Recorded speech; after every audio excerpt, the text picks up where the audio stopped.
Hello and welcome to the Django Celery series. This tutorial stream is dedicated to exploring the use of Celery within Django.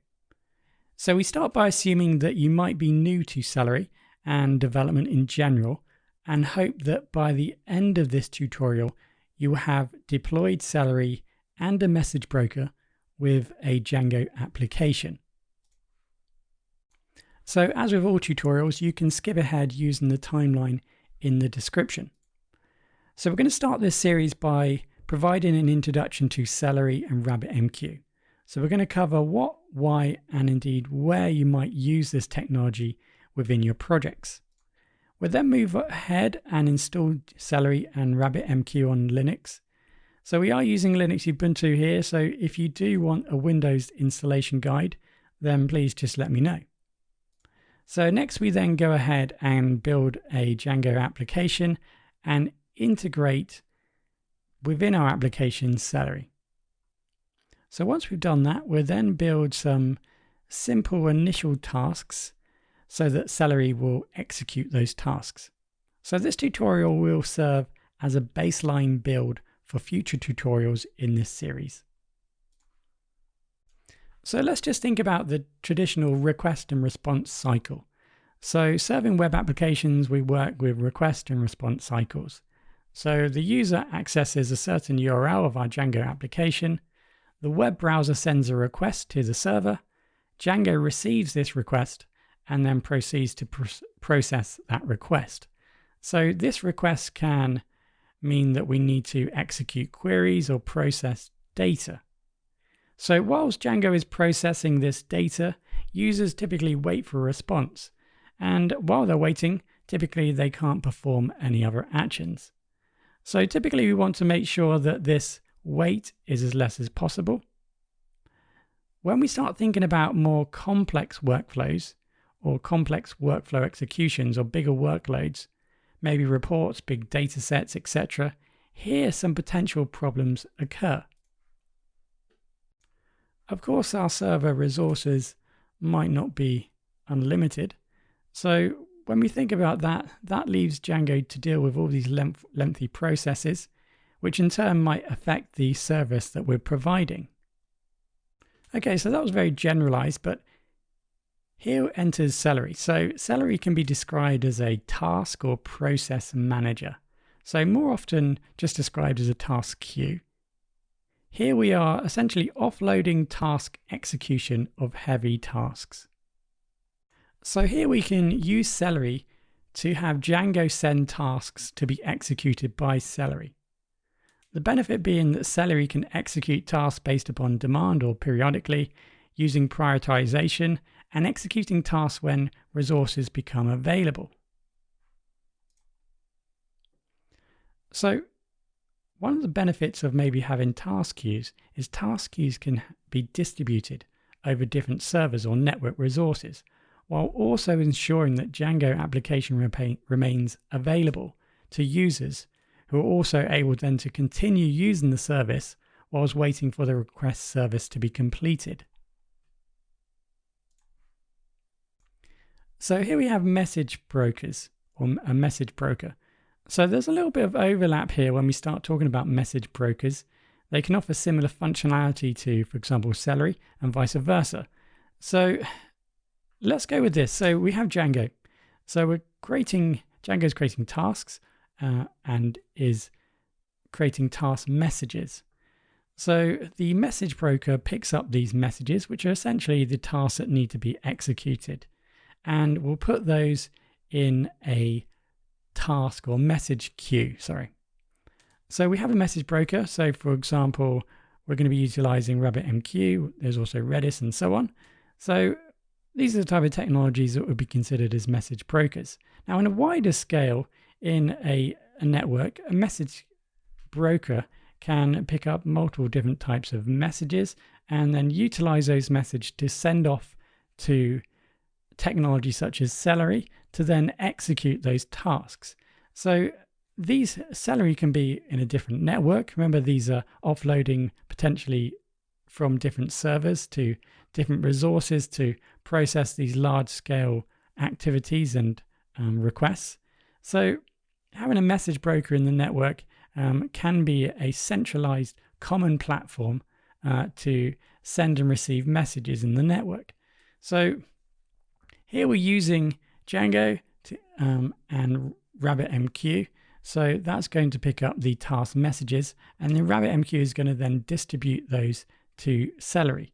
So Celery here in this kind of platform here is considered a worker or a worker process.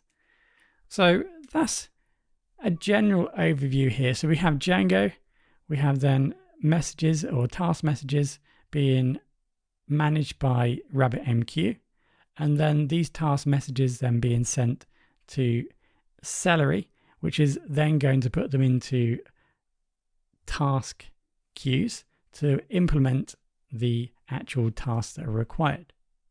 So now we can finalize our context for this tutorial. We have Django, which we know. We have Django, which is going to generate tasks, or users are going to generate tasks, which are going to be passed as task messages to rabbitmq. So rabbitmq is going to be utilizing message queues. So we have the basic functionality of passing, holding, and delivering messages, maybe across an application or our network or service-orientated system. And then we have Celery, a different type of service we're saying here, which is going to be utilizing task queues to manage the work that's been sent via rabbitmq, and Celery being in control or managing the execution of those tasks. If you do need a quick introduction on how to get Django started in Ubuntu, then please stand by. Else just skip to the next section of this tutorial where we start looking at how to actually implement Celery. Okay, so let's go ahead, and I have Visual Studio Code installed. So we'll just run that, and then we go ahead and I've created a new folder.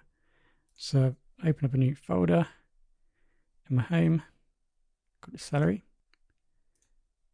So this is going to be my project folder. So let's go ahead and open up the terminal, and let's just create a virtual environment. Okay, to start off then, let's go ahead and sudo apt-get install the Python 3 venv, the virtual environment. Apologize for the scaling, but inside of our project, I'm then going to run this command here, Python 3, with the switch, venv, to start a new virtual environment, and then I'm going to put it into a folder called venv. So I run that, you can see I've created a folder here. So what we want to do now is go inside of the bin, and we want to activate the virtual environment.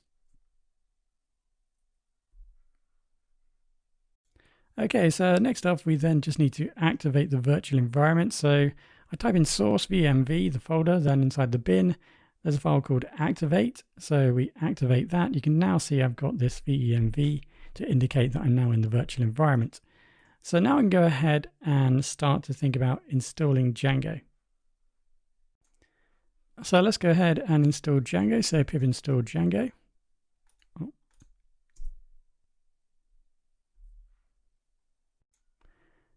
And then finally, we can now use the Django admin to start a new project. And we're just going to call this project proj, P-R-O-J.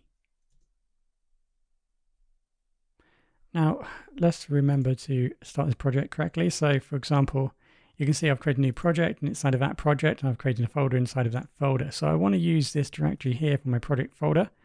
So I just need to delete that, and then go back and then just put a dot on the end. And you can now see I'm utilizing this folder for my project. I've got my manage.py file. Okay, so next up we're going to install Celery. So just pip install Celery.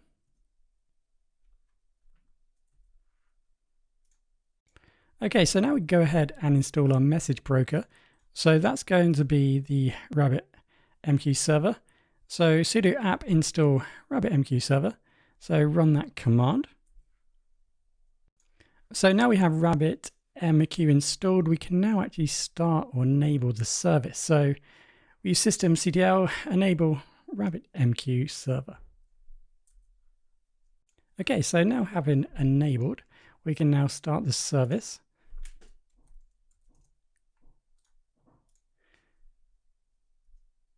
And then we can go ahead and check to see if the service is working.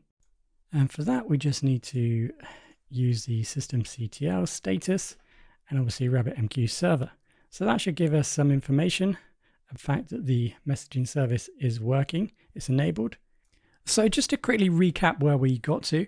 So we've installed Django and we've got the Django project ready. We've pip installed Celery, we've installed rabbitmq, and we've gone ahead and configured and started the rabbitmq server. So that's all running now in the background. So we can now configure Django with Celery. So in order to use Celery with our Django application, first of all, we must define an instance of Celery, or an instance of the Celery library called an app within our Django project. So again, I apologize for the scale on this tutorial, but we need to go over to our project folder here where the settings file is, and we're going to go ahead and just create a new file. So I'm just going to call this celery.py.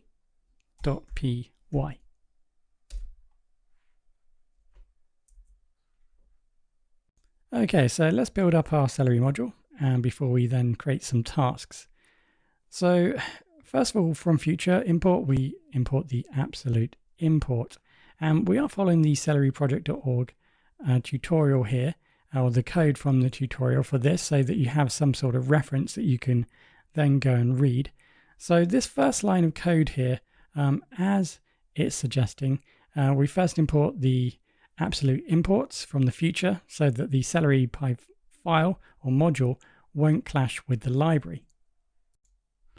Okay, so we then go ahead and import OS, and we'll utilize that shortly. And then from Celery, we import Celery. So our next task is to set the Django settings module environment variable for the Celery command line program. So we'll go ahead and do that. And then after that, we actually then create a app instance. So app equals Celery proj. Obviously here you're going to ensure that this is your project name. And then we go ahead and we add the Django settings module as a configuration source for Celery. So next up, we're going to use the app auto discover task. So here we're going to auto discover tasks that we might have in other applications. So we'll build another application shortly, and then we're going to define some tasks for Celery to run. So tasks are placed inside a file called tasks.py. Auto discover is going to essentially auto discover those files and then import those tasks for Celery to run. Okay, so now let's just go ahead and just create a new app to see if this is working. So we do py manage.py Python 3 manage.py, and then we'll start a new app. I'm just going to call this app 1. So we have a new app here. Inside of this app, I'm going to create a new file, and I'm going to call this tasks.py. Okay, so now we're going to define some tasks that we want Celery to run. So let's now go ahead and build a task. So you can see we're using the from future absolute import once again. And then from Celery, we're going to import the shared task because we want to use the shared task declarator. So declarator is going to be covered in future tutorials, but here essentially the shared task declarator lets us create tasks without having any concrete app instance. So let's just go ahead and create a shared task. Here we're using the method add x and y, and we're just returning x, y, the addition of x and y. So this is a very simple task. So let's go ahead now and run the task. Actually, before we run the task, let's just remember to add our application to the installed apps.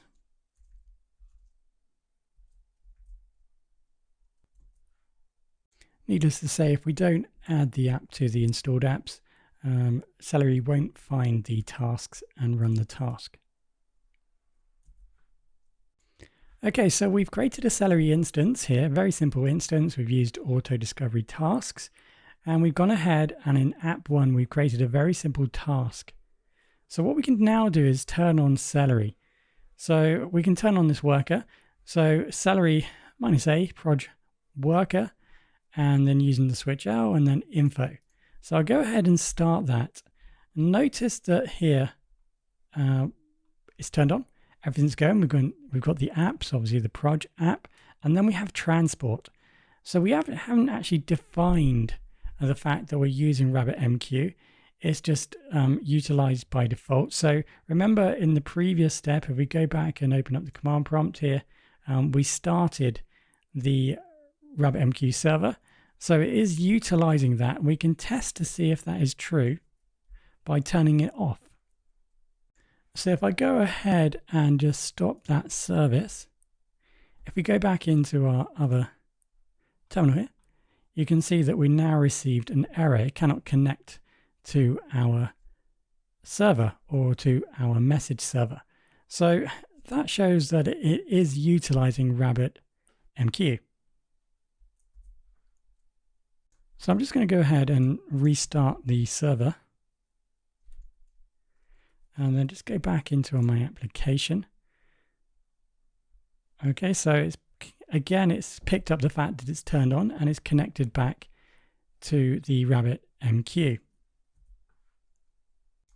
Okay, so hopefully you can see the broker, should I call it, is working here. So at the moment, there's nothing else we need to mention there. So we've got Celery on, we've got our instance ready. Notice in actual fact down here, it's also identified the tasks that we have inside of our app1. Okay, so we have this predefined task. We have the Celery instance working and it's found the task. So now we can go and run the task. So let's go into the shell and just import the task. So from app1.tasks, we're going to import the add task. Okay, so now we can go ahead and run the task.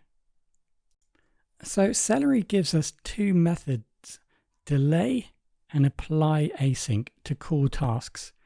So delay is pre-configured with the default configurations and only requires arguments which will be passed to the task.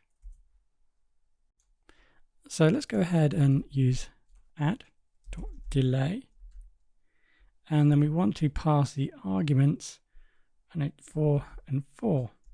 So we're just going to add this together and notice that it returns an async result. Okay, so now if you head over to your worker, you'll see that we've received a task. We processed the task and then we have an output, which is 8. So we had 4 plus 4, 8. So here we have a clear indication that Celery is working. So let's just finish off by using the async method. So let's go ahead and add apply async, and then we'll just add a few numbers together again. And this time we're going to add a time delay, a countdown before it's executed, the task is executed. So we can do that by using countdown equals, and then the amount of time we want to delay the process from being executed. So we go ahead and do that. Let's go back into the shell here. So wait a couple of seconds for that. So it's received the message, it succeeded, received the task, it activated, or it executed, the task, and we have an outcome. Okay, so with that, we've come to the end of this tutorial. This just being an introduction for ideally new developers and those who are completely new to Celery. So hopefully the main points here was just getting the environment ready for Celery, going through and creating that very simple Celery instance. We've started the server. We're utilizing our message transport broker, or we've generated and installed a broker, and we've started that. So becoming familiar with that. We've now, like I said, we've created this baseline configuration for Celery, which we can now work on in future tutorials.